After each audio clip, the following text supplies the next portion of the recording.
దేవుని పేరిట మీరు వచ్చిన మీరు అందరికీ మైక్లో వించిన అందరికీ దేవుని పేరిట మీకు అందరికీ వందనాలు.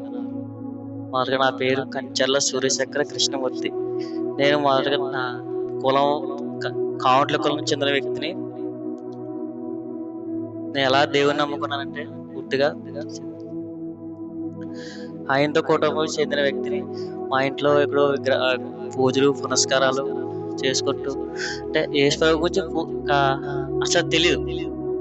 ఇంకా కావట్ల కుటుంబం చెందిన వ్యక్తి అంటే ఇక ఈశ్వరు అంటే ఏంటి, చర్చ్ ఏంటి, పాటలు ఏంటి, వాక్యం ఏంటి ఏమీ తెలియని వ్యక్తి అనమాట. మా ఇంట్లో చిన్నప్పటి నుంచి నా తెలిసిన ఏంటంటే 4వ తరగతి నుంచి ఒక దినచర్య అన్నమాట. లేచిన వెంటనే దేవతలకి పూలు కోసుకుని నైవేద్యం పెట్టుకుని దీపారాధన చేసుకుని ఇలా నా దినచర్య 4 గంటల నుంచి 4వ తరగతి నుంచి 10th క్లాస్ వరకు ఒక నా లైఫ్లో దినచర్యగా జరుగుతూ వస్తూ ఉండేది. ఇలా జరుగుతూ వస్తుంది. నా 10th అయింది, ఇంటర్ చదివి ఇంటర్ కూడా అయింది. మధ్యలో డిస్కనెక్టెడ్. అమ్మగారు చనిపోయారు.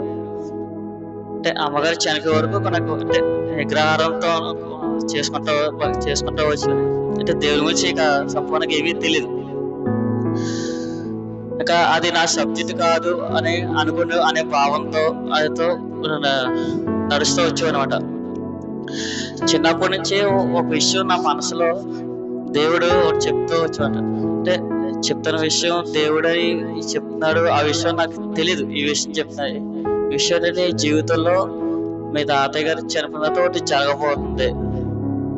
అదే ఇదే విషయం 4వ తరగతి నుంచి 10th క్లాస్ వరకు ఇంటర్ చదువు పెట్రోల్ బంక్లో పనిచేస్తాను. చాలా ఆటల్లో పని చేసుకుంటూ వస్తాను. ఈ వాయిస్ మాత్రం వినపడుతూ వస్తుంది. ఇంట్లో ఏ పని చేసినా ఎక్కడ ఉన్నా ఏం చేసినా ఇది జరుగుతూ వస్తున్నా నా లైఫ్ ముందుకు వెళ్తూ వస్తుంది. ఈ వాయిస్ వినపడుతూ వస్తుంది. ఏంటి దీనికి అర్థం ఏంటి నాకు అర్థం అయింది తెలియలేదు. సరే తాతయ్య గారు చనిపోతే ఏంటంటే మా ఇంట్లో చనిపోతే 10 రోజులు అక్కడ ఉండాలి కదా, కార్యక్రమం అయ్యే వరకు ఉండాలి కదా, మైలు కదా, ఎక్కడికి వెళ్ళకూడదు కదా. ఇదే సమాధానం అనుకున్నాను. ఇది జరుగుతూ వస్తుంది. 10th అయిన తర్వాత పెట్రోల్ బంక్ లో జాయిన్ అయ్యాను. పెట్రోల్ బంక్ లో చేస్తా పెట్రోల్ బంక్ లో అనేక చాలా మంది మోసం చేశాను. చాలా మందికి చెప్పాలంటే అంటే ఈ మోసం చేసిన ఇది మోసం అని ఎప్పుడూ అనుకోలేదు. పెట్రోల్ బంక్ లో చాలా ఆయిల్ తక్కువ పట్టడం, డబ్బులు అడ్జస్ట్మెంట్ బిల్ అని చాలా పెట్రోల్ బంక్ అంటే చాలా మోసమైంది. నేను చాలా మందికి మోసం చేస్తా అన్నాడు. నా లైఫ్ జర్నీ అలా జరుగుతూ వస్తాను. అబద్ధాలు ఆడటం చాలా ఉన్నాయి ఇలాంటివన్నీ నేను చెప్పాలంటే. తర్వాత పెట్రోల్ బంక్ తర్వాత విలేజ్ కంపెనీకి వెళ్ళిన అక్కడ కూడా ఒకరు తీసుకెళ్ళి నాకు 4 జాయిన్ చేయాలి.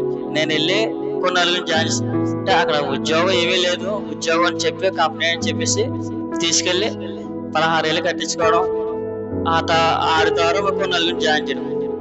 ఇది ఒక స్టాలిన్ సినిమాలో ముగ్గురు సాయం చేయి, ఆ ముగ్గురిని సాయం చేయమని ఒక సినిమాలో చెప్తారు. సేమ్ ఈ కంపెనీలో ఇలాగమాట.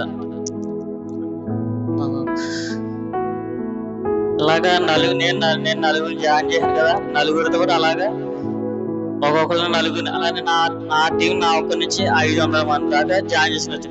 అంటే ఇది చాలా మోసమైనమాట. అక్కడ కంపెనీ లేదు, ఏమీ లేదు. కంపెనీ ఉందని వర్క్ ఉందని ఏదో చెప్పేసి అబద్ధం ఆడి మోసం చేసి వాళ్ళ చేత డబ్బులు కట్టించాలి.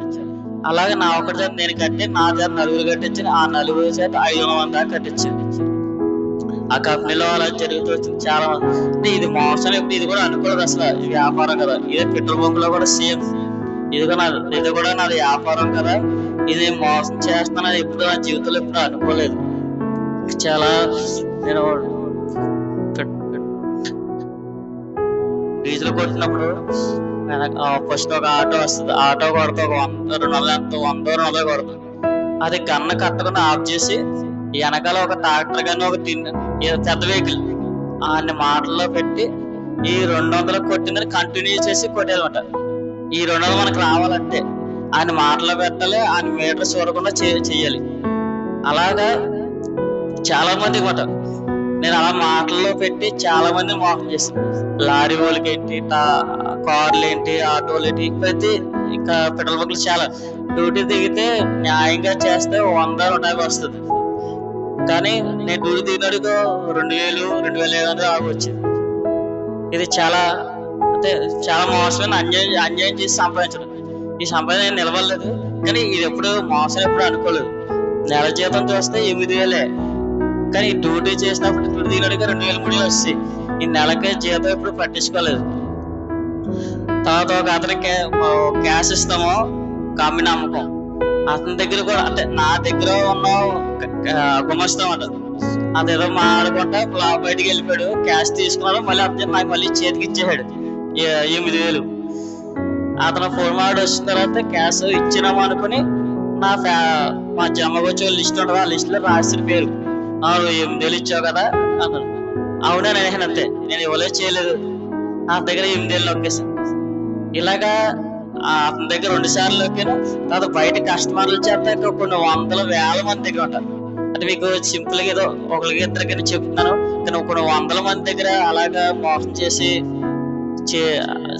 చేసి సంపాదించేటప్పుడు ఈ డబ్బులు ఎప్పుడు నిలవలేదు నాకు. అంటే ఈ మోసం చేసిన ఇలాగా దేవుని తేలినప్పుడు నేను ఎలా ఉన్నానని చెప్తున్నా.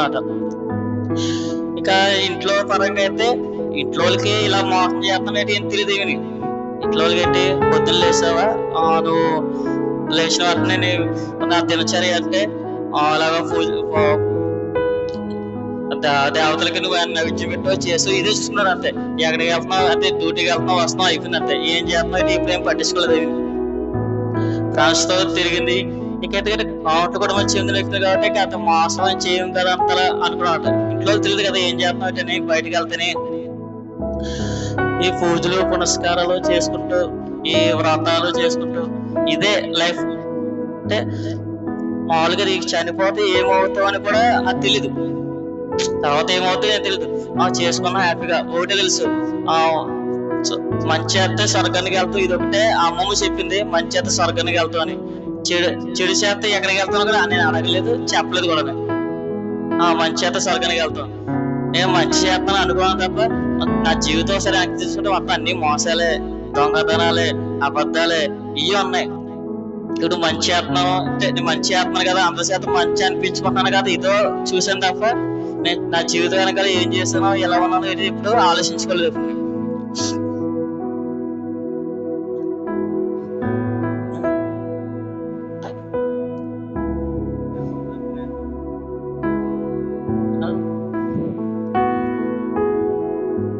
చేసుకుంటే ఇలా వచ్చిన ఇంట్లో ఏం చేస్తున్నానో, మోసం చేస్తున్నానో లేకపోతే ఇవన్నీ తెలీదు.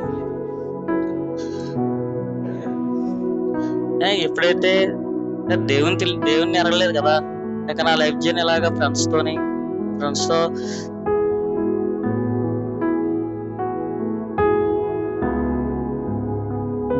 వెళ్ళొస్తాం, తినేసాం, డ్యూటీకి వెళ్ళొస్తాం.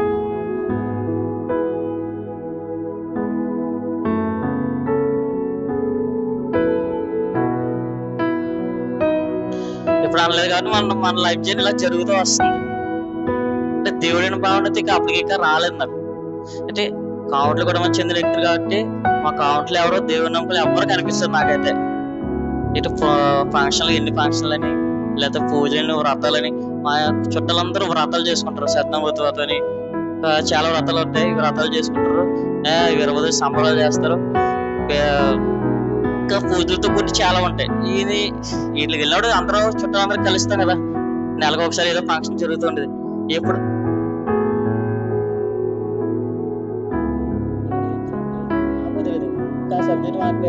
ఎప్పుడు ఆలోచించలేదు. ఇక మాది ఉన్నాయి కదా, ఇదే కదా అని, వీళ్ళే కదా అని అనుకున్నాం తప్ప ఇక వేరే దేవుడు ఉన్నాడని, ఈ లోకం విడిస్తే పరలోకానికి వెళ్తామని, ఈ లోకంలో చేసిన పాపలు ఒప్పుకోతే నరకానికి వెళ్తామని ఈ టాపిక్ ఎప్పుడు వినలేదు, ఈ మాటలు కూడా ఎప్పుడు వినలేదు.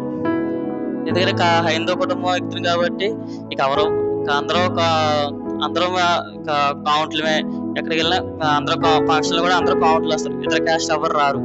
అంటే కులపిచ్చి బాగా ఎక్కువ నాకు బాగానే. అందరికి కౌంట్లు అందరికి కులపిచ్చి ఎక్కువ ఉంటది. అందులో నాకు కూడా చాలా ఎక్కువ కౌంట్లు అంటే ఏదో పెద్ద రాజరికం లేకపోతే పెద్ద ఇదో ఇది ఏదో ఉంటుంది మనసులో.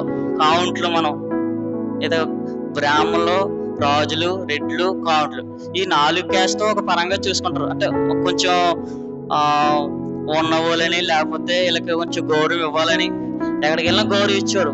ఫంక్షన్కి వెళ్ళినా అమ్మమ్మ ఇంటికి వెళ్ళినా ఏవండి ఏవండి షావుకారు గారు లేకపోతే ఏవండి అని పేరెట్టి పిలిచాం. అయితే గౌరవంగా ఇదే గౌరవం, ఇదే మంచి, ఇదే అని అనుకున్నా తప్ప ఎప్పుడు తాతయ్యకి కానీ చెల్లికి నాకు ఎవరికి ఇంకా తెలియదు. అది ఏ గురించి తెలియదు కాబట్టి ఎవరికేం పడదు. నాకు తెలియదు ఆ సబ్జెక్టు. నాకు 2-3 దేవుని గురించి చెప్పారు కానీ ఎప్పుడు వినలేదు నేను. ఒక విషయం చెప్తుంటారు చాలా మంది, ఈ చెవితిని ఆ చెవితో వదిలేయకూడదని అంటారు కదా. నేను ఈ చెవితిని పక్క చెవితో కాకుండా ఏ చెవితో విన్నానో ఆ చెవితిని వదిలేసాను చాలా 2-3 సార్లు. ఇంకా ఈ చెవితిని ఆ చెవితో వదలడం కాదు, ఏ చెవితో విన్నా ఆ చెవితిని వదిలేనమాట. అంటే పట్టించుకోలేదు కదా, ఇది నాకు సంబంధించింది కాదు కదా అని. ఇది ఒక తరం, ఇది ఒక ఇంట్లో ఇట్లా మా డాడీ ఏమన్నాడంటే, ఈ యేసుప్రభు అంటే ఒక తప్పుగా అనుకోవద్దు. ఓ విషయం చెప్తున్నా ఏంటంటే, ఇంట్లో చిన్న గొడవ అయినప్పుడు దేవుని ముందు నమ్ముకున్న తర్వాత స్టార్టింగ్ లో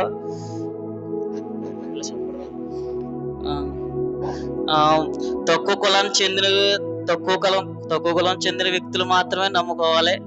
ఎక్కువ కులం మన కులంలో ఉన్న వాళ్ళు దేవతలు, విగ్రహ పూజపడి వీళ్ళందరూ మనం పూజిస్తాం. వాళ్ళు తక్కువ కులం వాళ్ళు మాత్రం వాళ్ళు చెందింది మన దేవుడు కాదు. మన కౌంట్లం కాబట్టి అసలు ఆ సబ్జెక్ట్ రాకూడదు. యేసుప్రభు అనేది తక్కువ కులం, బాగా తక్కువ జాతి, తక్కువ కులం ఉన్న వాళ్ళు మాత్రం నమ్ముకోవాలి. ఆ తక్కువ జాతి ఉన్న వాళ్ళు మాత్రమే దేవుణ్ణి వాళ్ళు మాత్రం చర్చికి వెళ్తారు, మనం వెళ్ళకూడదు, మనకి ఇన్ని ఉన్నాయి కదా అని గొడవ అయినప్పుడు ఇది అన్నారట.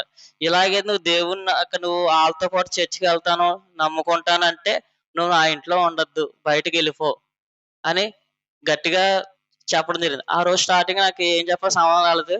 సర్లే అనుకున్నట. తర్వాత ఫ్రెండ్స్తో తిరిగిన జర్నీలో అయితే ఇంకా అర్ధరాత్రి 12 గంటలకు వచ్చి ఏం మాట్లాడలేదు కదా. తర్వాత కూడా నేను ఫ్రెండ్స్తో తిరిగి ఎలాగ చెడిపోతున్నానో కూడా తెలియదు, ఇంట్లో తెలియదు.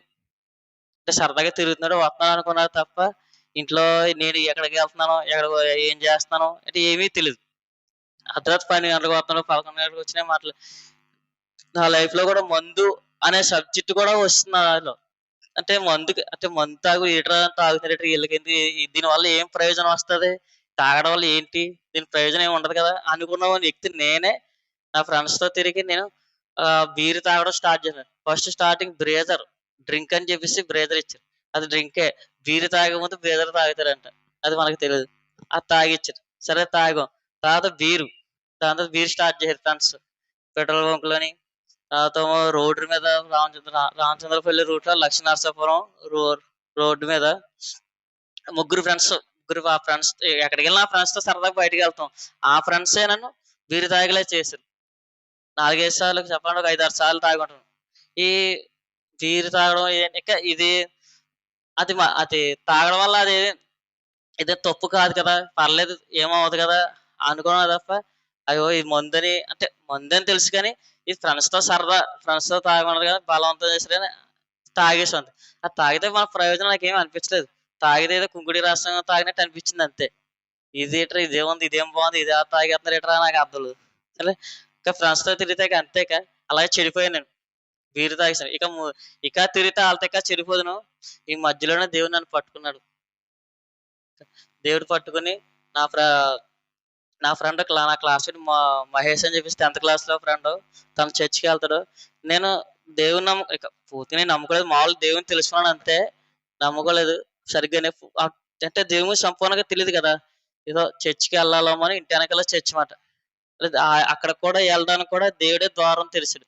ఒక రోజు సాయంత్రం 6 గంటలకి వెనకాల ఈ మీద మామూలుగా ఒకరు కొట్టినట్టుగా ఆ శబ్దం వినిపించి వెనక్కి వెళ్ళు అని స్వరం నాకు వినిపించింది స్పష్టంగా.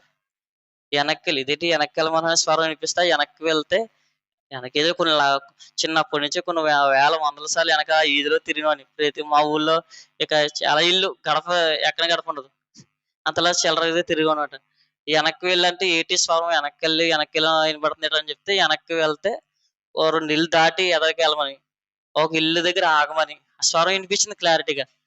ఆ ఇల్లు దగ్గర ఆగితే ఒకాయన కళ్ళు కనిపించవు ఆయనకి. అతను అన్నయ్య అంటను చిన్నప్పటి నుంచి చూసాను అతను. అతను పాస్టరో నాకేం తెలీదసల. అప్పుడు ఇక ఈ లోపలికెళ్ళి స్వరం వినిపించిందట. అప్పుడు వినిపించినప్పుడు ఇదేంటి ఇక్కడికెళ్ళమన్నావు, ఇక్కడ ఏముంది ఏటంటే, ఇది చర్చ్ అని నాకు తెలీదు. ఇప్పుడు వందల వేల సార్లు ఆ వీధిలో తిరిగాను. అది చర్చ్ ఉందని కూడా ఎనకాల తెలీదు. అంటే అంతలా కళ్ళు అంత తెలియకుండా, అంటే యేసుప్రభు చర్చ్ ఉందని కూడా నాకు తెలియకుండా అంతలా లోకంలో తిరిగితే, ఇక కామెంట్లు కూడా చెందిన వ్యక్తి కాబట్టి ఆ సబ్జెక్ట్ మనది కాదు కాబట్టి, ఆ విషయం నాకు సంబంధించింది కాదు కాబట్టి నేను పట్టించుకోలేదు అసల. ఎప్పుడైతే స్వరం వినిపించి వెనక్కి ఎళ్ళు అంటే అప్పుడు వినిపించిన తర్వాత ఎళ్ళి అతనితో మాట్లాడినప్పుడు, నేను పాస్టర్‌ని, ఇది చర్చు ఆయన చెప్పాడు. అది చెప్పే వరకు నాకు తెలీదసల. అప్పుడు దేవుడేమో అంటే అది మందిరం అని చెప్పారు కదా! ఆ లోపలికెళ్ళి ఆయన స్వరం వినపడుతుంది. అంటే ఏమని చెప్పి ఎళ్ళాలో నాకు తెలీదు. సువార్త అంటే నాకు తెలిసిన సువార్త ఏంటంటే, అప్పుడు ఏమన్నా జబ్బులొస్తే దేవుడిని నమ్ముకోవడం, లేదా ఆపదొస్తే దేవుడిని నమ్ముకోవడం, ఏమైనా అప్పుల పాలవుతే దేవుడిని నమ్ముకోవడం. అంటే ఇది కష్టం వస్తే అప్పుడు చర్చికెళ్తారు గదా! ఇదే తెలుసు నాకు. ఇప్పుడేమో దేవుడేమో ఆ మందిరంలో అక్కడికి ఎళ్ళమని, ఏం చెప్పి ఎళ్ళాలో నాకు అర్థమవుతది. అంటే ఎళ్ళనివ్వరేమో, లోపల రానివ్వరేమో. ఇప్పుడు గుడిలోకెళ్తాం మేము.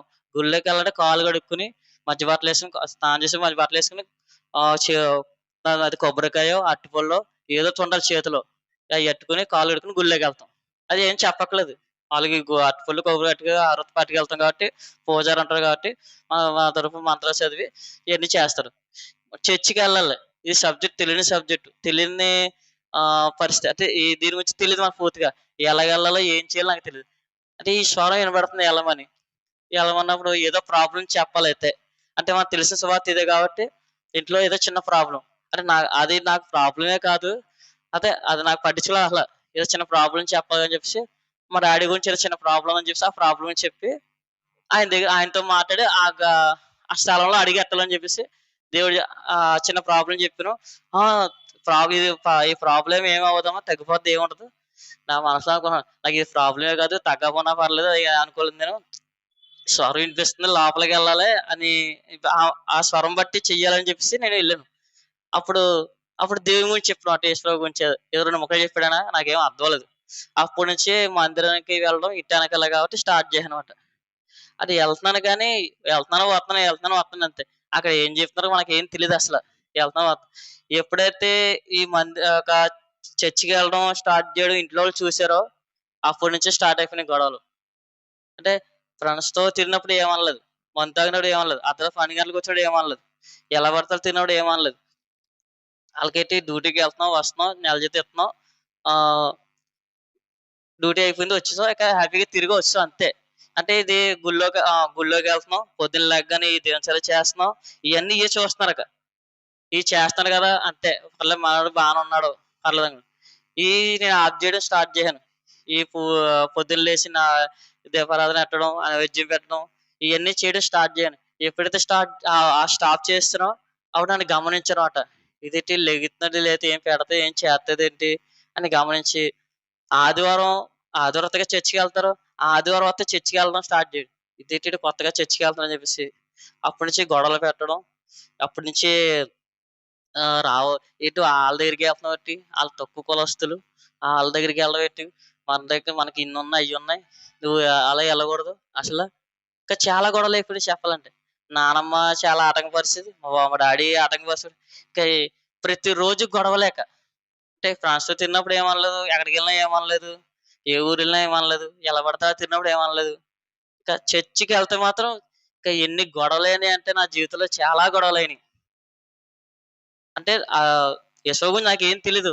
ఆళ్ళడిగినప్పుడు సమాధానం ఎప్పుడు ఏమీ చెప్పలేదు. ఎళ్ళకూడదని కూడా అంతే. నాకేంటి ఒకటే స్వరం వినపడుతుంది. ఆదివారం మందిరానికెళ్ళాలని అంతే. అక్కడికెళ్ళి ఏం చేయాలో కూడా తెలీదు. చేత్తో బైబిల్ కూడా ఎప్పుడు పట్టుకెళ్ళలేదు. అంటే బైబిల్ పట్టుకెళ్ళనో కూడా తెలీదు ఆళ్ళ చర్చికి.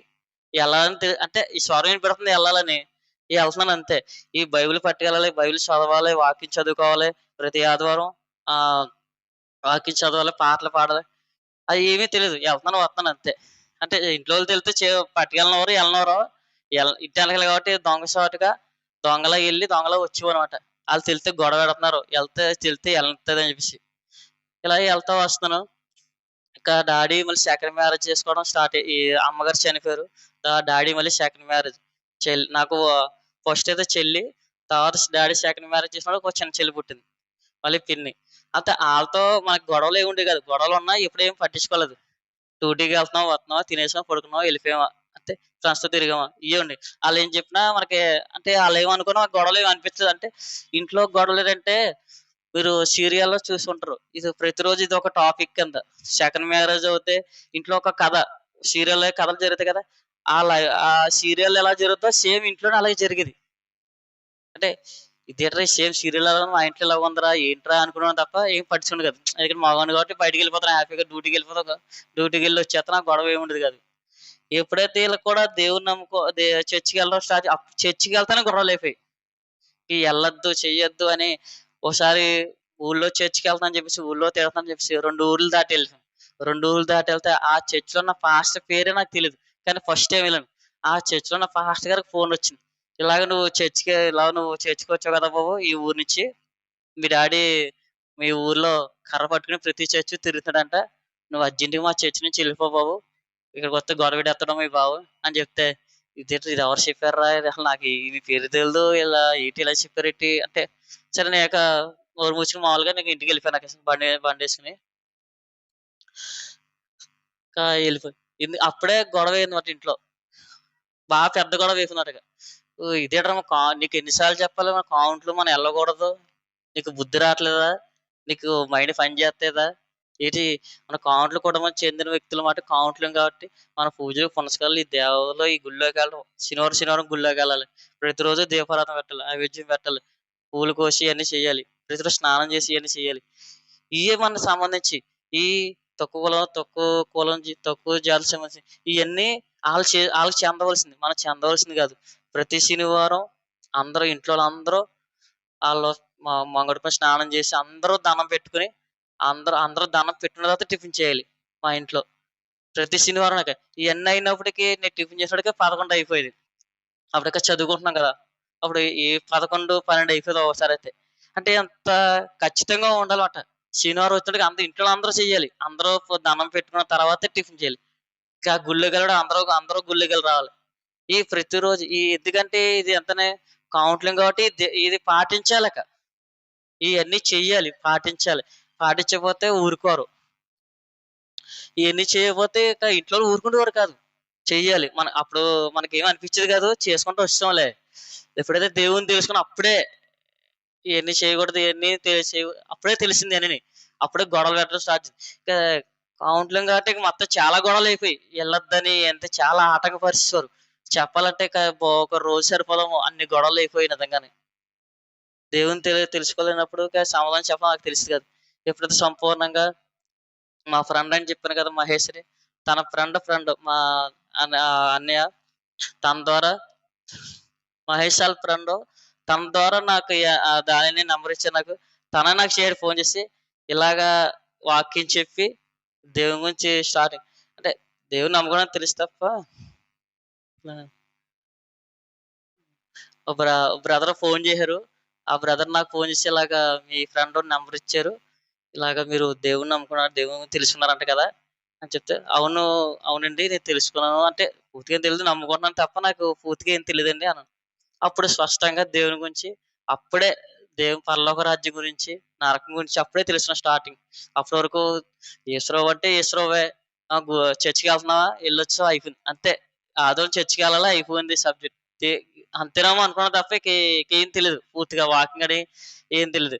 ఎప్పుడైతే బ్రదర్ ఫోన్ చేసి స్పష్టంగా దేవుని రాజ్యం ఉందని, పరలోకం ఉందని, నరకం ఉందని, మన పాపాలు క్షమించబడకపోతే నరకానికెళ్ళిపోతామని, మన కోసం రక్తం కార్చాయని, ఇయన్ని విషయాలు 4 గంటలు ఆ రోజైతే.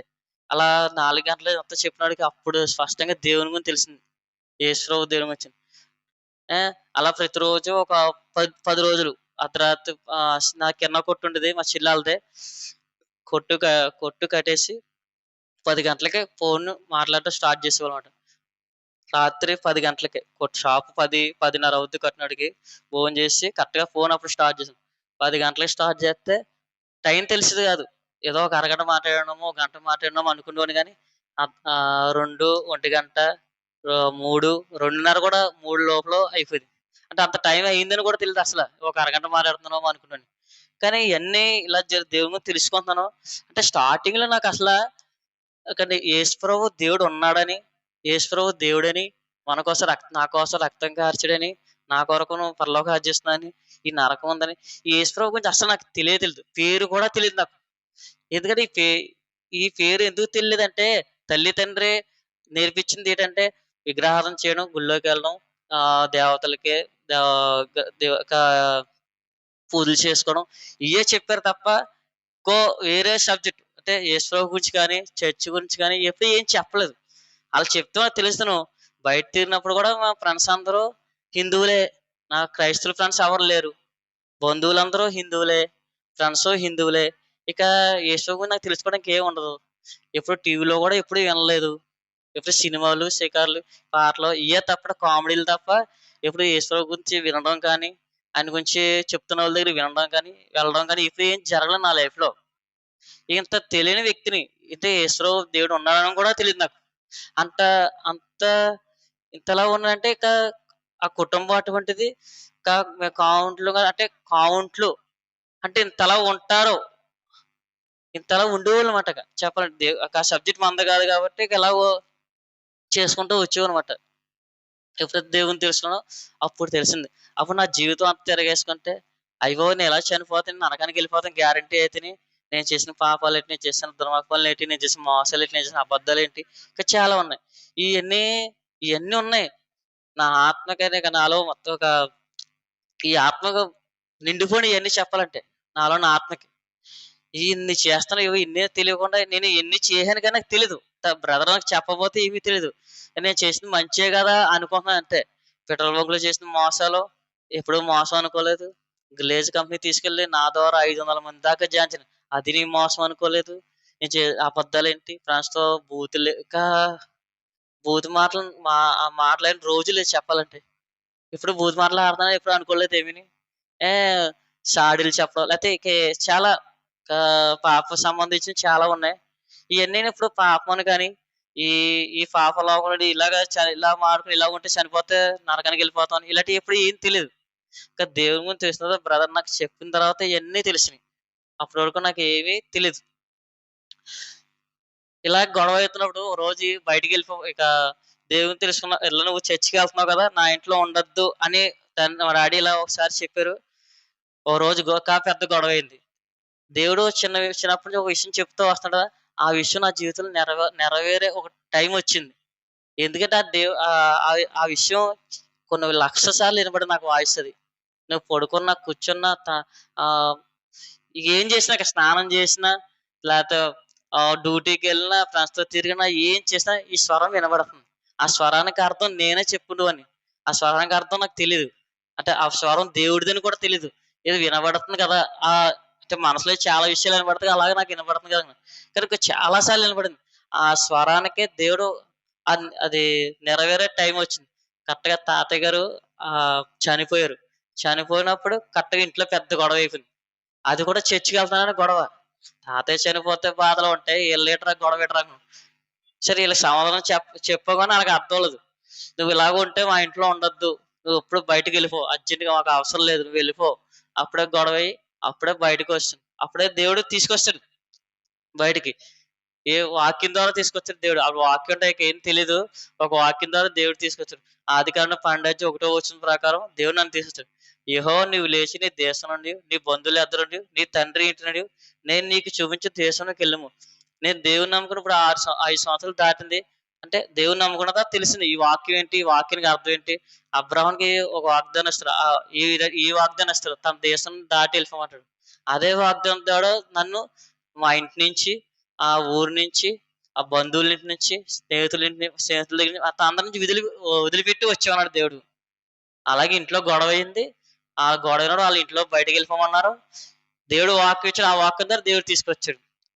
ఎందుకంటే ఆళ్ళందరూ అన్యులు. నా స్నేహితులు అన్యులే, నా బంధువులు అన్యులే. ఇంట్లో వాళ్ళు ఎలాగా అన్యులు, కాముట్లును. ఎక్కడెళ్ళినా అందరూ కాముట్లు కూడా ఎక్కడికెళ్ళినా అందరూ కాముట్లేక. మిగతా క్యాస్ట్ ఎవరు ఉండరు. మా ఫంక్షన్‌లకి ఎవ్వరు మిగతా క్యాస్ట్ ఎవ్వరు రారు. అందరూ ఏ పని చేసినా అందరూ కాముట్లే పని చేస్తారు. ఏం చేయని వంట అవనా లేకపోతే ఇక ఫంక్షన్‌లో ప్రతి పని కాముట్లు ఉంటారిక. బయట క్యాస్ట్ ఎవ్వరు రానివ్వం. ఎంతలా రానివ్వం అంటే ఇంట్లో కూడా అడిగేస్తున్నాం అనమాట. ఒకవేళ వచ్చేటట్టు ఆడు గుమ్మం కాడ ఉండాలి. అది ఏ క్యాస్ట్ అయినా. బాగా మా మీద పెద్ద క్యాస్ట్ ఉంటేనే ఆడు ఇంట్లోకి వస్తాడు. ఇక కావుంట్లో కనుక ఒక చిన్న క్యాస్ట్ అంటే ఎవరు ఇంట్లో రానివ్వరు అన్నమాట. అమ్మమ్మ ఇంటికాడ ఆళ్ళంతే, మా ఇంట్లో అంతే. అంటే ఈ క్యాస్ట్ అనేది ఇది పెద్ద ఫీలింగ్ అన్నమాట మాలో. అప్పుడు ఇప్పుడైతే ఏమీ లేదు నాకు అసలనే. అప్పుడు ఇది చాలా పెద్ద ఫీలింగ్ మాట. కామెంట్లు అనేది చాలా ఇదిగా ఉండేది. ఎవరో ఇంట్లో రానివ్వకూడదు అంటే ఎవరు రాకూడదు క్యాస్ట్ కాబట్టి. పెద్ద కులం అని చెప్పేసి.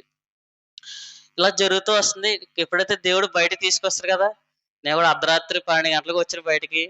ఇంకా పగలైతే ఇక వచ్చే ఉన్నారు బ్యాగ్ కట్టుకుని బయటకు వస్తున్నాను. అప్పుడే వస్తున్నాను బ్యాగ్ కట్టినాక. తాతయ్య గారి ఇంటి నుంచే వస్తాను మళ్ళీని. దేవుడు చిన్నప్పటి నుంచి చెప్తూ వస్తాడు కదా! ఆ మాట నెరవేర్చమాట. అప్పుడు అనుకున్నాను, ఈ ఏంటి నా తాతయ్య గారు చనిపోతే ఏంటి నా నెరవేరబోతుందంటే ఇదే విషయం. ఏంటంటే నేను ఆళ్ళతో పాటు ఉండి నా ఫ్యామిలీతో, నా స్నేహితులతో, నా ఇంట్లో వాళ్ళతో ఉంటే నేను చనిపోతే ఆళ్ళతో పాటు నరకానికి వెళ్ళిపోతాను. గ్యారంటీ డామ్ షూర్ మాట. దేవుడు అందుకనే మీ తాతయ్య గారు చనిపోయిన తర్వాత నీకు ఒకటి జరగబోతుంది. నా జీవితంలో ఇదే నా మంచి చేసాడు దేవుడు. నరకం నుంచి తప్పించాడు. ఎటువంటి మంచి అంటే ఇక మామూలు మంచి కాదు ఇక. ఆళ్ళతో పాటు ఖచ్చితంగా డామ్ షూర్ నరకానికి వెళ్ళిపోతాను. ఇక ఆళ్ళెలా దేవుడిని తెలుసుకోలేదు. తర్వాత నేను దేవుడిని నమ్ముకున్నది వాళ్ళకి చెప్పాను. ఆళ్ళెవ్వరూ వినలేదు. ఎవ్వరు వింటలేదు అసల. నన్నే వచ్చి ఉన్నది ఆళ్ళు ఎవరు వినేటప్పుడు. అందుకనే దేవుడు నన్ను బయటకి తీసుకొస్తాడు మొత్తానికి. దేవుడిని తీసుకొస్తే 5, 6 సంవత్సరాలు అవుతుంది తీసుకొచ్చి. అంటే దేవుడిని నమ్ముకుంటే ఎంత దారుణంగా ఉంటారా అని తర్వాత దేవుడిని నమ్మకం తెలిసింది. స్నేహితులేంటి, బంధువులేంటి, లేకపోతే ఫ్రెండ్స్ ఏంటి, ఎవరో ఫోన్లు బంధువులు ఫోన్లు ఎవరో చేయలేదు. స్నేహితులు ఎవరో అంతలా చేయలేదు. అంటే దేవుడిని నమ్ముకున్నాడు. మా కులం నుంచి వెలవేసేస్తా ఉంటారు కదా! అటువంటి అంటే వెలవేయడం అంటే కులంలో ఉండొద్దు బయట వెలవేస్తారు. అలాగా కులం నుంచి వెలవేయలేదు. కానీ దేవుడిని నమ్ముకుంటే వదిలేసారు మొత్తం. అంటే ఇంట్లో గొడవ వస్తే బంధువులు వదిలేయడం ఏంటి, స్నేహితులు వదిలేయడం ఏంటి, ఇరుగు పొరుగులు ఏంటి నాకు అర్థం అవ్వలేదు విచిత్రంగానే. అంటే ఇంట్లో వాళ్ళు అనుకున్నాను కానీ నా స్నేహితులు, నా బంధువులు అందరూ కూడానా అంటే దేవుని నమ్ముకుంటే ఇంత దారుణంగా ఉంటారా అనిపించింది నిజంగానే. అంటే నేను దేవుని నమ్ముకుంటే ఆళ్ళు నాతో మాట్లాడకపోవడం అసలు మొత్తానికి ఈడు దేవుని నమ్ముకున్నాడు. ఇక ఆళ్ళు చర్చికి వెళ్తున్న తక్కువ కులస్తులది, తక్కువ జాతులది నమ్ముకున్నాడు. అయితే ఈడు మనకు సంబంధించిన కాడు ఈయన వదిలేసారు అంతే అప్పటి నుంచి. నేను చాలా సంతోషంగా ఉన్నాను. ఎప్పుడైతే దేవుడు నన్ను బయట తీసుకొస్తాడో అప్పటి నుంచి ఈ క్షణం వరకు నేను చాలా సంతోషంగా, చాలా హ్యాపీగా నా జీవితం చాలా హ్యాపీగా. దేవుడు నాకు ఏమిలో అన్ని నాకు లోట్లన్నీ తీరుస్తున్నాడు నాకు. బండి ఇచ్చాడు, పెద్ద ఫోన్ ఇచ్చాడు. ప్రతి నాకు వస్తువులు కొన్నాడు. ప్రతిదీ చాలా హ్యాపీగా, సంతోషంగా. ఇంకా ఆళ్ళకి ఏమీ లేవు. మంచి ఉద్యోగం ఇచ్చాడు చెప్పాలంటే. నేను చదువుకున్న చదువుకి ఆ ఉద్యోగం నాకు అర్హత లేదు చెప్పాలంటే. నేను చదువుకుంది 10th క్లాస్. కానీ నేను చేసిన 10th క్లాస్‌కి వచ్చే ఉద్యోగం రాదు. కష్టపడి పని చేసుకోవాలి. ఏదో 12,000కో, 13,000కో పని చేసుకోవాలి. అటువంటిది 20,000 వచ్చే జాబ్ ఇచ్చాడు నాకు దేవుడు. అంటే ఆయన నమ్ముకున్నాక ఆయన నన్ను కాపాడుతూ వస్తున్నాడు ప్రతి విషయంలోని. ఇక బండి విషయంలో అయితే డ్రైవింగ్ విషయంలో అనేక సార్లు కాపాడాడు దేవుడు. అంటే దేవుడు ఒక వాగ్దానం ఇచ్చి నన్ను బయటకి తీసుకొస్తాడు కదా! అని ఆ వాగ్దానం ఇచ్చిన దేవుడు ఎన్ని విషయాల్లో కాపాడాడో నా జీవితంలో చెప్పుకోవాలంటే. ఎన్నో అంటే నేను చనిపోవాలన్నమాట బండి డ్రైవింగ్ విషయంలో. చాలా డ్రైవింగ్ విషయంలో. హైదరాబాద్‌లో ఓ నెల రోజులు పని చేయను. అక్కడ డ్రైవింగ్ విషయంలోని బయట డ్రైవింగ్ విషయంలో కూడా చాలా యాక్సిడెంట్‌లో దగ్గరికెళ్ళి తప్పిస్తాడు దేవుడు. నా వల్ల అయితే అవ్వదు. ఇక నేనైతే అయ్యో గుద్దేసానురా అనుకునేవాడిని. కానీ టక్కన తప్పిస్తాడట. అలాంటివి ఓ 100 యాక్సిడెంట్లను తప్పించాడు దేవుడు నా జీవితంలో. దేవుడు ఆ వాగ్దానం నన్ను తీసుకొచ్చాడు. చాలా కాపాడాడు నిజంగానే. ఆ వాగ్దానం ద్వారా నన్ను నడిపిస్తున్నాడు. ఆ వాగ్దానం ద్వారా నన్ను నా అవసరతలన్నీ ఆయన తీరుస్తున్నాడు. చాలా హ్యాపీగా జీవితం సాగిస్తున్నాడు. చాలా దేవుని నమ్మకంలో చాలా బాగుంది. అంటే బాగుందంటే నేను దేవుని నమ్ముకున్నప్పుడు అంటే అందరూ నమ్ముకుంటారు కదా! ఏమైనా ఆపద వస్తేనో, లేకపోతే అప్పుల పాలవుతానో, లేకపోతే ఏమైనా బాధ కలిగితేనో ఇలా దేవుడిని నమ్ముకుంటారు. అలా అని దేవుడిని నమ్ముకోవడం మంచిదే కాదంటలేదు. కానీ అలాంటివి నాకేమీ రాలేదు. రాకుండానే దేవుడు ఆయనే నా జీవితంలోకి వచ్చి ఆయనే నమ్ముకునేలా నాకు చేసాడు. కానీ నేను అప్పుడు అంటే స్టార్టింగ్‌లో నన్నే పిలుస్తాడంటే దేవుడు. నేను దేవుడి మీద నేనే సనుక్కున్నాను చెప్పాలంటే చాలా సార్లు. అంటే అప్పుడు నాకు దేవుని గురించి తెలీదు. అసలు సరిగ్గా తెలీదు. ఇంట్లోంచి బయటకు అంటే ఈ వాగ్దానం బయటికి రమ్మని దేవుడు చెప్తున్న స్వరం వినపడుతుంది. అదితే నేనే రావాలా, నన్నే పిలవాలా, నా కుటుంబం నేను ఒక్కనే రావాలా, ఇది నన్ను పిలుస్తున్నాడేంటి అని అప్పుడు దేవుడిని శోధించినమాట. దేవుడి మీద నేను ఇసుకున్నమాట చెప్పాలంటే, సనుక్కోవడం. అప్పుడు నాకు అర్థం లేదు. ఎప్పుడైతే దేవుడు ఆయన వాగ్దానం ఇచ్చింది, ఆ వాగ్దానం ప్రకారంగా నన్ను తీసుకొచ్చారు కదా, అప్పుడు అర్థమైంది. అయ్యో నేను దేవుడి పట్ల చాలానే పాపం చేశాను అని తర్వాత నాకు అర్థమైందట. కానీ దే ఆ, చాలా తర్వాత మధ్యలో మా డాడీ వాళ్ళు వచ్చారు. దేవుని నమ్మకం రక్షింపడతాం కదా, పాపాలు క్షమించడం నా పాపాలు దేవుడు క్షమించడు, నాకు నరకం నుంచి తప్పించడు, రక్షణ ఇచ్చాడు నాకు. ఇది తెలిసి నేను ఎప్పుడైతే చర్చిలో రక్షణ తీసుకున్నాను, అంటే బాప్తీసం అంటే మీకు అర్థమవుతుంది కాబట్టి, నరకం నుంచి నన్ను ఎప్పుడైతే తప్పించాడో ఆ రోజు నీటి ద్వారా నేను సాక్ష్యం పొందుకున్నాను. ఆ రోజు ఇంట్లో తెలీదు, ఏమో ఎలా తెలిసింది తెలీదు. నేను తీసుకున్న మరుక్షణ ఆ రోజు చర్చ్ అయిపోయింది 5 గంటలకే. ఇంట్లో వచ్చి పెద్ద గొడవ పెడేశారు. నువ్వు సరే ఇప్పుడు నమ్ముకున్నా అంటున్నావు, నువ్వు అన్ని విడిచిపెట్టేసి వస్తే నీకు ఇల్లు మేము అందరం ఉంటాము, ఇల్లు ఇస్తాను, స్థలం ఉంది, ఇవన్నీ ఇస్తాను. నువ్వు అన్ని వదిలిపెట్టేసి, నువ్వు నువ్వు వదిలిపెట్టేసి అవన్నీ పక్కన పెట్టేసి రావాలి. అలాగైతే వస్తానంటే తీసుకెళ్తాం, లేదా అవసరం లేదు. అప్పుడు మా బ్రదరు తనే మా డాడీ అన్నాడు, ఏంటి చర్చికి వెళ్ళిన వాళ్ళు రక్షణ కాదు, తానం ఇస్తారు కదా, తానం ఇస్తారా అన్నాడు. అప్పుడు వాళ్ళకి తెలియదు కదా స్నానం అంటేనే. అప్పుడు స్నానం ఏంటంటే అప్పుడు అర్థమైంది, రక్షణ అన్నాను. అప్పుడు రక్షణ తీసుకోమని చెప్పాను. అయితే మాకు అవసరం లేదండి, రక్షణ తీసుకుంటే మాకు అవసరం లేదు. అంటే దేవుని దృష్టిలో దేవుడు నా పాపాలు క్షమించి ఆయన నా ఉచితమైన రక్తం నా మీద ప్రోక్షించి నా పాపాలని కడిగి నరకాన్ని తెప్పించాడు. అది వాళ్ళకి ఇంట్లో వాళ్ళకి ఇష్టం లేదంట. దేవుడు నన్ను రక్షిస్తే మీకు ఇష్టం లేకపోతే నాకు అర్థం లేదు. అయితే వీడు రక్షణ తీసుకున్నాడు కదా, వీడు మాకు అవసరం లేదండి, మేము ఒక రక్షణ తీసుకోలేదేమో వచ్చేవండి తీసుకెళ్ళడానికి. అయితే రక్షణ తీసుకుంటే మాకు అవసరం లేదు, మీరు ఉంచేసుకోండి, మాకు అవసరం లేదు వదిలేడు. అప్పుడు అంటే పెద్ద గొడవ పెట్టి, అప్పుడు గొడవ లాస్ట్కి వస్తుంది అనగా ఇది అడిగాడు మాట. ఇది అడిగాడు, ఒక 5 నిమిషాలు అది వెళ్ళిపోయారు అంతే. ఇక రక్షణ తీసుకుని మాకు అవసరం లేదు, వెళ్ళిపోండి అంటే వెళ్ళిపోయాడు అంతే. ఆ రోజు మళ్ళీ రాలేదు, మళ్ళీ ఫోన్లు కూడా ఏం చేయలేదు అక్కడ. సర్లే నేను ఫోన్ చేస్తాను, వాళ్ళు కొంచెం చెప్పాను దేవుని గురించి, వాళ్ళు వినలేదు. రీసెంట్ గా డాడీ కూడా చనిపోయారు, అంటే వినలేదు. వాళ్ళు దేవుడు సువార్త చెప్పారు, వాక్యం చెప్పిన వాళ్ళకి వినలేదు అని ఇప్పుడు చనిపోయి నరకానికి వెళ్ళిపోయాడు. ఇప్పుడు తెలిసానికి, ఇప్పుడు నా మాటలు ఆయన వింటున్నారు, తెలిసినా ప్రయోజనం లేదు, విన్నా ప్రయోజనం లేదు. భూమి ఉన్నంతసేపే ఎవరికైనా. భూమి మీద ఒకసారి మా ఆత్మ అంటే చనిపోవడం, ఈ చనిపోయే ఆత్మ ఎప్పుడైతే బయటకు వస్తుందో అప్పుడు తెలుసుకున్న ప్రయోజనం ఉండదు. నా బంధువులేటి, స్నేహితులేటి, ఇరుగు పొరుగేటి, నా తెలిసిన వాళ్ళందరూ చాలా మంది, మా అత్తయ్యలేటి. అప్పుడు మా నాన్నమ్మకి నలుగురు అమ్మాయిలు, 2 అబ్బాయిలు. మా పెద్దనాన్న నలుగురు అత్తలు, ఒక అత్త చనిపోయింది, మా డాడీ చనిపోయారు. వీళ్ళు దేవుని చెప్పగానే వినలేదు, కానీ ఇప్పుడు వాళ్ళు నరకంలో ఉండి వింటున్నారు. అంటే ప్రయోజనం లేదు, ఎందుకంటే చనిపోయారు. భూమి ఉన్నసేపే వినాలి, భూమి ఉన్నసేపే దేవుని సృష్టికర్త దేవుని తెలుసుకోవాలి. వాళ్ళు తెలుసుకోలేదు. కానీ ఆ భాగ్యం నాకు ఇచ్చిన దేవుడు ఆ నరకాన్ని తెప్పించి నాకు నరకాన్ని తెప్పించాడు. అందరూ ఎవరికి లేని రక్షణ నాకు ఇచ్చాడు. ఇది నా ఫ్యామిలీలో నా ఫ్యామిలీ పరంగా ఎంతో మంది ఉన్నారు. అంటే నేను ఒకసారి చాలాసార్లు ఆలోచించుకుంటాను, అంటే కౌంట్లు కూడము కదా, మా కౌంట్లు ఎవరు దేవుని నమ్మకం ఎవరు లేరు కదా, నేను ఫంక్షన్కి వెళ్తే ఎంతమంది వస్తారో, అంతమంది అయ్యో రక్షణ లేదా, వీళ్ళందరూ దేవుని నమ్ముకోలేదా, నేను ఇప్పుడు ఆలోచిస్తున్నాను. ఆ ఫంక్షన్కి వెళ్ళినప్పుడు ఎంతమంది వచ్చేవారు అని చెప్పేసి. ఫంక్షన్కి వెళ్తే అంటే వాళ్ళందరూ దేవుని తెలుసుకోలేదు. అంటే వీళ్ళందరూ చనిపోతే నరకానికి వెళ్ళిపోతారు, గ్యారంటీగా నరకానికి ఖచ్చితంగా వెళ్ళిపోతారు. ఇది దేవుని తెలుసుకోలేదు. అంటే వీళ్ళందరిలో నన్ను రక్షించుకున్నాడని చాలా సంతోషపడతాను. అయ్యో బాబోయ్, నా స్నేహితులు వాళ్ళందరూ హిందువులే, నా బంధువులు హిందువులే, నా ఇరుగు పొరుగులు హిందువులే. వీళ్ళందరూ కలిసి పరిస్థితి ఏంటో నాకేమీ అర్థం అవుతుంది, ఒకసారి అర్థం అవదు. వీళ్ళందరూ నరకానికి వెళ్ళిపోతారే దేవుని తెలుసుకుంటేదే అనే బాధ. బంధువులు కూడా అంతే, బంధువులు వాళ్ళు తెలుసుకోలేదు చాలా మంది.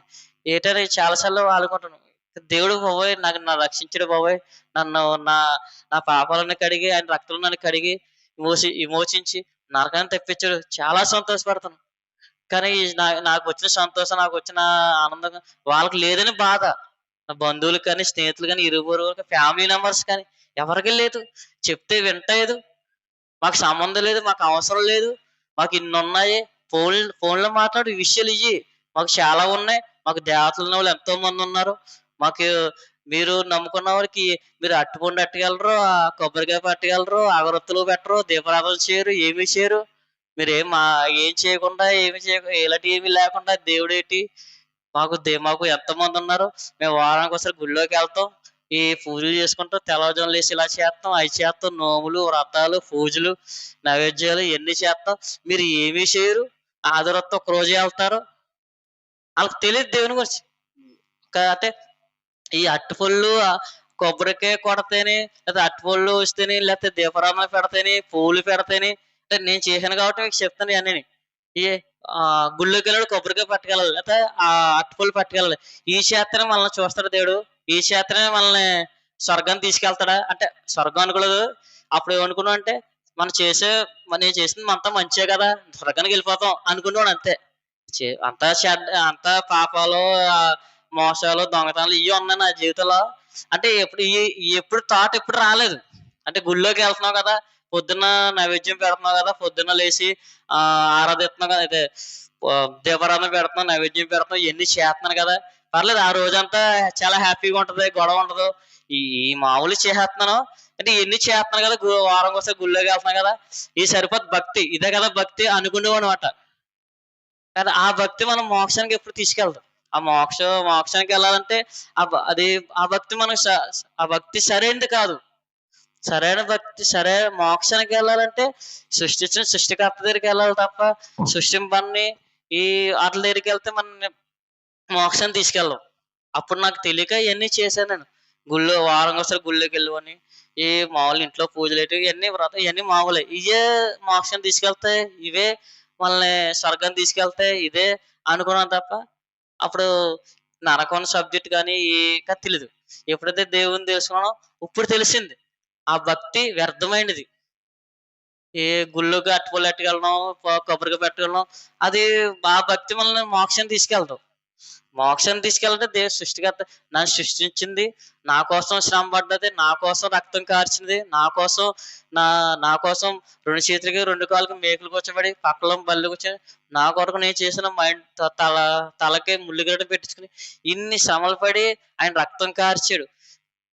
అంటే ఆయన చెప్పింది ఒకటే, మీరు చేసిన పాపాలు ఒప్పుకోండి, అప్పుడు నేను మోక్షాన్ని తీసుకెళ్తాను. అంటే పాపాలు ఒప్పుకుంటే చాలని ఆయన అంటున్నాడు అంతే. హృదయాన్ని ఇమ్మన్నాడు దేవుడు. కొబ్బరికాయ అరటిపళ్ళు ఇమ్మని అంటే అప్పుడు నాకు తెలియదు. ఇప్పుడు అనుకుంటున్నాం మామూలుగా, అయితే కొబ్బరికాయ అరటిపళ్ళు ఇస్తే మోక్షానికి వెళ్తామా, వెళ్ళం కదా. దేవుడు హృదయాన్ని అడుగుతాడు, కొబ్బరికాయలు అరటిపళ్ళు కాదు కదా. ఇప్పుడు తెలిసింది. అప్పుడు మాకు తెలియదు కాబట్టి అవన్నీ పట్టుకెళ్ళి అయ్యి చేసుకొని అదే అనుకునేవాడిని. ఇప్పుడు తెలిసిందన్నమాట. ఇప్పుడు నా సృష్టించిన సృష్టికర్త దగ్గర నేను ఎప్పుడైతే వచ్చానో, ఎప్పుడైతే ఆయన నన్ను తీసుకొచ్చాడు, నేను ఆయన దగ్గర రాలేదు, ఆయనే నన్ను తీసుకొచ్చి ఆయనే తోసాడు ముందుకి, తీసుకొచ్చాడు ఆయన కాబట్టి ఇప్పుడు తెలిసినమాట ఆయన హృదయాన్ని ఇమ్మన్నాడు దేవుడు. ఇప్పుడు నేను అంటే ఇప్పుడు నాకు చావని భయం లేదు. నేను ఎప్పుడు హిందువుగా ఉన్నప్పుడు చావు అంటే భయం వేసింది. అంటే నా మార్గం తెలీదు, నా నిరీక్షణ తెలీదు, నా మార్గం ఎటువైపు చనిపోతే ఎక్కడికి వెళ్తానో తెలియదు. ఇప్పుడు తెలిసింది నా మార్గం ఏంటి, నా నిరీక్షణ ఏంటి, నేను చనిపోతే ఎక్కడికి వెళ్తానో ఇటో అన్ని తెలిసినాయి. అప్పుడు ఏమీ తెలియదు. సాయంత్రం పడుకుంటే ఆకాశం చూసి చనిపోతే మబ్బుల నుంచి అలా పైకి వెళ్ళిపోతామో అనుకునేవాడిని. పైకి వెళ్తాం నిజమే. పైకి వెళ్ళాలంటే భూమి మీద ఉండి ఏం చేయాలో అది చేస్తే పైకి వెళ్తాం, అది చేయకుండా పైకి వెళ్ళాం కదా. ఇప్పుడు దేవుని తెలుసుకున్నాం కదా. ఇప్పుడు అర్థమైంది, చేసిన పాపాలు ఒప్పుకుంటే మన కోసం రక్తం కార్చారు కాబట్టి ఆయన పాపాన్ని ఒప్పుకుంటే చాలు. మన హృదయానికి ఇస్తే మనం ఎప్పుడు చేయకుండా ఆయన రాజ్యాన్ని చేర్చుకుంటాడు, నరకాన్ని తప్పిస్తాడు. నాకు ఆ నరకం తప్పించి ఆయన మోక్షాన్ని, పరలోక రాజ్యాన్ని నాకు ఇచ్చాడు. నా బంధువులకి ఎవరికి ఇవ్వలేదు, నా స్నేహితులకి ఇవ్వలేదు, నా ఇరుగు పొరుగు వారికి ఎవరికి ఇవ్వలేదు. వీళ్ళందరూ హిందువులే, వీళ్ళందరూ ఎవరో దేవుని తెలుసుకోలేదు. నేను ఒక్కరినే తెలుసుకున్నాను. నన్ను ఒక్కరినే అంటే ఆయన మాట ఆయన నన్ను నడిపించాడు అక్కడికి. వాళ్ళకు కూడా వస్తుంది, స్వరం వినబడుతుంది, వాళ్ళు వింటేది అంతే. వాళ్ళకు కూడా వినబడుతుంది, వాళ్ళకు కూడా ఏదో రూపం దేవుడు తెలియజేస్తాను, వాళ్ళు ఎవరు వింటలేదు. నేనే చాలాసార్లు చెప్పాను కొంతమందికి, వాళ్ళు వింటలేదు అసలు. అంటే ఒక టైం వస్తుంది, ఆ టైం ఏంటంటే ఆపద వస్తుంది, ఆపద వచ్చినప్పుడే దేవుని దగ్గరికి వస్తారేమో. ఇప్పుడు దెబ్బ తగులుతుంది కదా అమ్మ అంటాం, అలాగే ఒక ఆయన అంటే పెద్ద ప్రాబ్లం రావాలి. దెబ్బలో, లేతే అప్పులో, లేకపోతే జబ్బులో ఏదో వత్తయి గాని అప్పటి వరకు దేవుని దగ్గర అరవం. సరే అప్పుడైనా వచ్చినా పర్లేదు ఎప్పటికైనా దేవుని తెలుసుకోను అంతే. అందరూ తెలుసుకుంటే చాలని నేను చాలా ఆశపడతాను. నాకు అలాంటి దెబ్బలు తగలేదు, అలాంటి బాధలు రాలేదు, ఏమీ రాలేదు. కానీ దేవుడు ఏమీ రాకుండా ముందే నన్ను ఆయన మార్గంలోకి తీసుకొస్తాడు దేవుడు. ఏదో దెబ్బలు తగిలి వస్తే ఏదో దెబ్బలకి తగిలినందుకు బాధ భరించాలి. అంటే భరించిన పర్లేదులే. అలాగని దేవుని తీసుకొని చాలా సంతోషం. ఆయన చాలా సంతోషపడతారు. ఇంకా ఏం తెలియకుండా దేవుడు నన్ను ముందే తీసుకొస్తాడు. నేను చాలా సంతోషపడుతున్నాను. నా జీవితంలో ఇంకా చెప్పాలంటే ఇక చాలా దేవుని తెస్తే చాలా సంతోషం. ఇప్పుడు మోసం చేయాలని లేతే నేను నేను దేవుడిని నమ్ముకున్న ముందు పిట్టలముక్కలో పని చేశాను. అప్పుడు అన్నీ మోసాలు చేశాను. డ్యూటీ దిగితే 100, 200 వస్తే అది న్యాయమే. అలాగే 2500, 3000, 4000, 5000, 6000 వచ్చిన రోజులున్నాయి. అంటే జీతం 8000 అయితే ఇది 7000, 6000 వచ్చేయి. తర్వాత నేను దేవుడిని నమ్ముకున్న తర్వాత పిట్టలముక్కలో జాయిన్ అయ్యాను. అప్పుడు అప్పుడు తెలిసింది దేవుని వాక్యం వింటున్నాను కదా! దేవుని తెలుసుకున్నా కదా! అప్పుడు యథార్థంగా న్యాయంగా పని చేయాలని తెలిసింది. అప్పుడు కరెక్ట్ 200, 300 వచ్చాయి కరెక్ట్‌గా. ఏ ఒక్క రూపాయి ఎప్పుడు పోలేదు. ఒకవేళ నేను బండి పెట్రోల్ కొట్టి డబ్బులు తీసుకోవడం మర్చిపోయాననుకో, వాళ్ళే తిరిగి నాకు తెచ్చిచ్చారు. నా జీవితంలో అలా ఎప్పుడు తెచ్చిన రోజే లేదు. చాలా మందికి మర్చిపోతాం. కానీ అలా తెచ్చేవాళ్ళు. ఎందుకంటే ఎలా మోసం చేసిన డబ్బులుంటాయి కదా! అలా కవర్ అయిపోయేదన్నమాట. నేను చాలా సంతోషపడుతున్నాను. ఏ ఒక్క రూపాయి పోకుండా ప్రతీదీ ఇక ఈ దేవుని నమ్ముకున్న బొంగులో పని చేశాను కదా! ఏ ఒక్క రూపాయి పోయేది కాదు. కష్టపడి కష్టం కరెక్ట్‌గా వచ్చేదన్నమాట. ఆ క వచ్చిన 150, 200 కూడా చాలా సంతోషపడిపోయాను. 2000 వచ్చినప్పుడు సంతోషపడలేదు. 3000 వచ్చినప్పుడు సంతోషపడలేదు. 8000 వచ్చింది ఓ రోజు. అప్పుడు సంతోషపడలేదు. ఎందుకంటే నేను కష్టపడలేదు కదా! కష్టపడి నేను సంపాదించుకోలేదు. అన్యాయంగా సంపాదించాను. ఒక మోసం చేసి సంపాదించాను. అందులో నాకు సంతోషం కలగలేదు. ఏమనిపించలేదు. ఓహ్! 8000 వచ్చినాయిరా అనుకోని అంతే అయిపోయింది. ఇది ఎప్పుడైతే ఆయన దేవుని తెలుసుకున్న తర్వాత ఈ యథార్థంగా ఉండి న్యాయంగా ఓ 150, 200 వచ్చినాయి చాలా సంతోషపడ్డాను. అయ్యో! చాలా సంతోషం అనిపించింది నిజంగానే. తర్వాత పిలవడం మానేసాను. తర్వాత బ్రదర్ ద్వారా ఇంకొక కంపెనీలో నన్ను జాయిన్ చేశారు. ఆ కంపెనీ మళ్ళీ ఇంకో కంపెనీ. నా లైఫ్ జర్నీలో స్టార్టింగ్ సాలరీ 1600 నెలకి. 1600 నుంచి 3500, 3500 నుంచి 7000, 7000 నుంచి 12,000, 8,000, 8,000 నుంచి 12,000, 12,000 నుంచి 16,000, 16 నుంచి దేవుడు 8,000 వరకు నేను దేవునికి లోకంలో ఉండేవాడిని. దేవుని తెలిసిన తర్వాత 12 నుంచి 16, 16 నుంచి 18 ఇప్పుడు 20కి వచ్చింది. అంటే దేవుడు అలా అంచెలంచెలుగా పైకి లేపుతాడు తప్ప కిందగా తీసుకెళ్తాడు. చాలా సంతోషంగా, చాలా హ్యాపీగా ఉంటున్నాను. కాదు ఇంకా చెప్పాలంటే చాలా కొన్ని విషయాలున్నాయి. ఆ విషయాలన్నీ ఇంకా చాలా విషయాలున్నాయి. చెప్పడానికి టైం సరిపోదు. ఇంకా సాక్ష్యం దేవుడిని దించినాక.